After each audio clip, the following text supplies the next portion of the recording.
Oh, yeah. I think they'll come in here crashing. The 19 gets boxed up. The 41 hits the brakes, and there's nowhere to go. Nope. Chain reaction. Looked like Chad Blunt possibly in the 34 car got into the back of Dale Earnhardt Jr. in the 8. From Clint Boyer. Front of you, slow it down, slow it down. Whoa, whoa, stop right there. Don't go forward. Right in the back of Travis Quaffle. Pretty hard lick on that car. All right, stay working out. All right, Kyle Petty piling into the Schwann's car with its victory jump. I think you're just going to see Quapple go down here and lose it. Ooh. It's a safer barrier, but DW, he was at the back of the field. He was one of those cars where he could already look in the rearview mirror. These cars were all battling for position. Car is really hurt. Now watch him come off here. The Biff gets a little loose off of there, and they make his right front tire hits the 31's left rear tire, and it causes him to spin out. So he gets loose right there. He's underneath him, and then they just made contact off that corner. Had that happened to him before. Kind of knocks the steering wheel right out of your hands if you're in the 16. This has been a typical Greg Biffle 2006 right here. Dick Berggren. Yeah, Biffle has had just a terrible, terrible year so far. Just seems as if every racetrack something happens to him. He's just been on the radio and told the crew that we're done for the day. But his crew chief, Doug Richards, said, bring it in. They want to take a look at the car, fix it if they can, send him out, make some laps. They need the points. Well, the right rear is shoved way, way forward on the car. Kenny Schrader in the 21. Whoops. Looked like Kenny was going down when Strimmy was coming up. Typical Martinsville. Left front, right rear. Not good. That was just one of those deals, almost like it was almost like if Strimmy was saying, I'm going to go up to the outside, you go to the inside. Definitely Kenny Schrader was going down, there's no question. Tell you, sometimes you get confused on the hand signals. The driver will be pointing one way or another, and you... Then you're right, no free pass, Larry. There it is with Casey Mears. These guys have been going at it for quite a while. I think Casey was actually a little quicker than Mark Martin for the last few laps, and right there on the throttle off turn 4 gets in the back of Mark, and boy, Mark Martin, fourth in points, had a rough day so far. Let's see now the difference of Martinsville and Bristol. He didn't hit anything. Right. Cranks it up, takes off again. Bristol, you'll be back into the wall. In front of you, drifter up high, drifter up high. Fuel cell will be up against the back of your seat. Jamie McMurray waving, slowing down. If we can tell what happened here.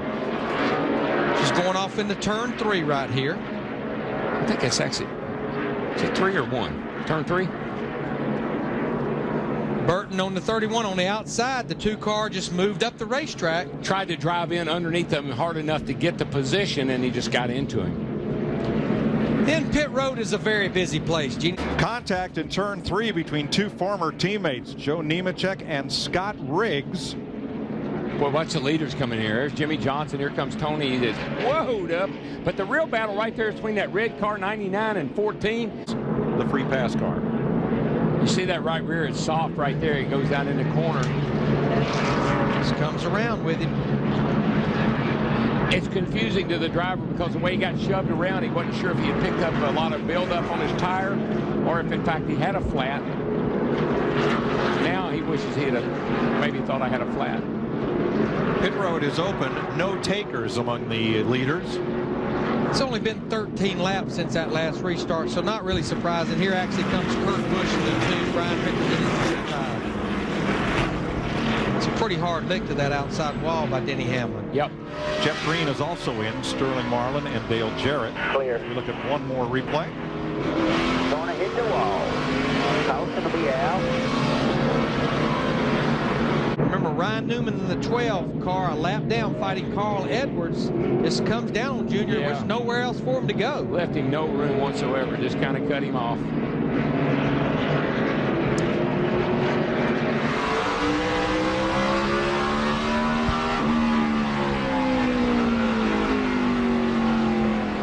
You can see Ryan's he's coming down hard. Bring it up. You're good to go. Good to go. I'm mean, no turn signal, nothing. Just No. left turn. Hurt the left front a little bit, Tony Jr. It's the 01, the Army car of Nemechek. Gets up out of the groove a little bit, and then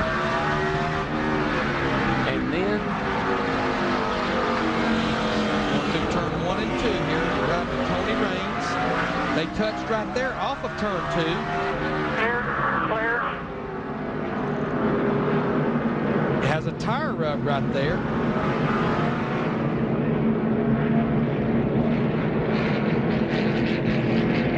See the left front tire smoking on the front of the 01 Joe Nemechek's car.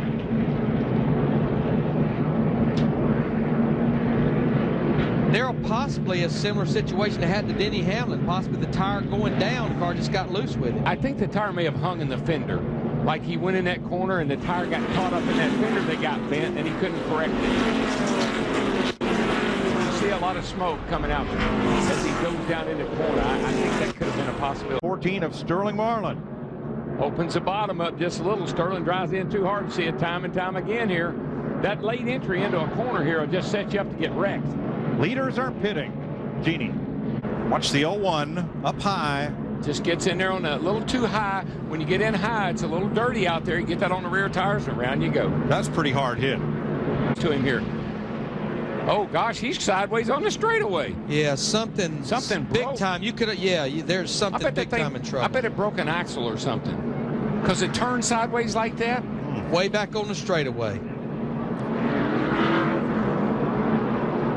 Something definitely. The good news is safer barrier. You know, I had an issue yesterday in practice with a broken brake bracket.